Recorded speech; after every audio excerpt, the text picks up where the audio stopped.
Blouse కుట్టగా మిగిలిన క్లాత్ని పడేస్తున్నారా? Dresses కానీ బ్లౌజెస్ కానీ మనకు స్టిచ్ చేసిన తర్వాత క్లాత్లు అయితే మిగిలిపోతాయి కదా.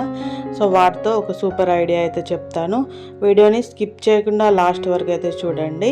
సో నేను కొన్ని డేస్ బ్యాక్ ఒక బ్లౌజ్ అయితే స్టిచ్ చేశాను అనమాట. సో ఆ బ్లౌజ్ స్టిచ్ చేసిన తర్వాత నాకు ఒక ఐడియా అయితే వచ్చింది. సో అందులో మిగిలిన క్లాత్ల కోసం నేను ఈ మొత్తం ఇందులో ఉన్న క్లాత్ని అయితే వెతికాను అనమాట. అంటే నాకు కావాల్సిన బ్లౌజ్ క్లాత్ని అయితే వెతికాను.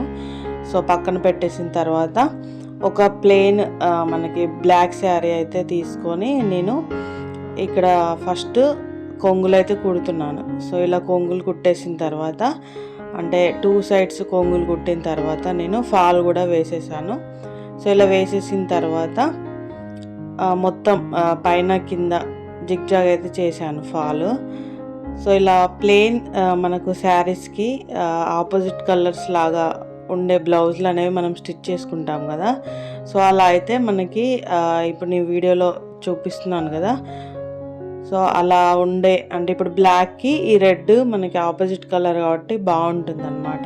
సో అలా మనం శారీస్కి శారీలో వచ్చిన బ్లౌజ్ అయినా లేకపోతే ఒకవేళ ప్లెయిన్వి తీసుకుంటే ఇలా ఆపోజిట్ కలర్స్ అయితే తీసుకోవాలి. సో నేను బ్లాక్ శారీకి ఈ మనకి రెడ్ మిర్చి రెడ్ కలర్ ఉన్న ఈ బ్లౌజ్ని అయితే నేను స్టిచ్ చేయగా మిగిలిన ఈ క్లాత్లో నుంచే నేను శారీకి కుచ్చులు అయితే పెడదాం అనుకుంటున్నాను. సో ఆ శారీ కుచ్చుల కోసం వచ్చేసి 4 ఇంచెస్ క్లాత్ అంటే అడ్డంలో 4 ఇంచెస్ నిలువులో 4 ఇంచెస్ ఉండేలాగా నేను ఇలా చిన్న చిన్న పీసెస్ అయితే కట్ చేసుకున్నాను అనమాట. సో మనం బ్లౌజ్ కుట్టగా మిగిలిన క్లాత్లని మనకు ఎన్ని పీసెస్ అయితే అన్నీ ఇలా తీసుకోవాలి.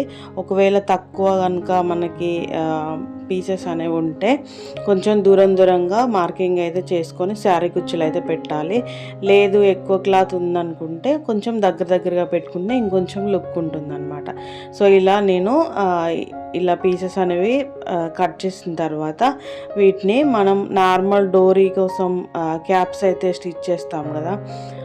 అలా మనం బ్లౌజ్కి బ్యాక్ సైడ్ డోరీస్కి క్యాప్స్ అనేవి కుడతాం కదా, సేమ్ అదే విధంగా స్టిచ్ చేస్తున్నాను. సో ఈ స్టిచ్ చేసినప్పుడు కూడా మనకి మొత్తం క్లోజ్ అయ్యేలాగా స్టిచ్ చేయాలన్నమాట ఇంకొక వైపుకి. సో ఇలా మనం 4 మూలలు 4 ఇంచెస్ క్లాత్ని తీసుకున్నాం కదా. సో దాన్ని మళ్ళీ మధ్యలోకి సమోసా ఫోల్డ్ లాగా వేసి సో ఇలా క్యాప్స్ అయితే రెడీ చేసుకోవాలి. సో ఇలా మనం ఒక పిన్ సహాయంతో కానీ లేకపోతే ఏదైనా షార్ప్గా ఉండే సీజర్తో కానీ ఇలా క్యాప్స్ని అయితే రివర్స్ చేసుకోవాలన్నమాట. మనకి చివరన వచ్చేసి కొంచెం షార్ప్గా ఉండేలాగా రివర్స్ చేసుకోవాలి. సో ఇలా మొత్తం అన్ని కట్ చేసుకున్న పీసెస్ అన్నిటినీ సేమ్ ఇదే విధంగా నేను స్టిచ్ అయితే వేస్తున్నాను. సో ఇలా ఎన్ని పీసెస్ ఉంటే అన్ని టోటల్గా నేనైతే ఇలా మొత్తం మనం డోరీకి ప్రిపేర్ చేస్తాం కదా క్యాప్స్, అలా అయితే నేను లకన్స్ లాగా ప్రిపేర్ చేసుకున్నాను అనమాట. సో ఫ్రెండ్స్, మీలో ఎవరైనా నా ఛానల్ని ఫస్ట్ టైం కనుక చూసినట్లయితే ఛానల్ని సబ్స్క్రైబ్ చేసుకోండి. అలాగే వీడియో నచ్చితే కనుక ఒక లైక్ చేయండి. మీకు ఎలాంటి వీడియోస్ కావాలనేది కూడా నాకు కింద కామెంట్ సెక్షన్లో చెప్పండి. సో ముందుగా మనం శారీకి కొంగులు అనేవి కుట్టాం కదా. సో అలా ఒక ఎడ్జ్కి నేను ఇలా సూదిలో దారం అయితే తీసుకొని సో చివరన అయితే నేను ఇలా ఈ మనం రెడీ చేసుకున్న ఈ లట్కన్స్ని అయితే కుట్టేస్తున్నాను.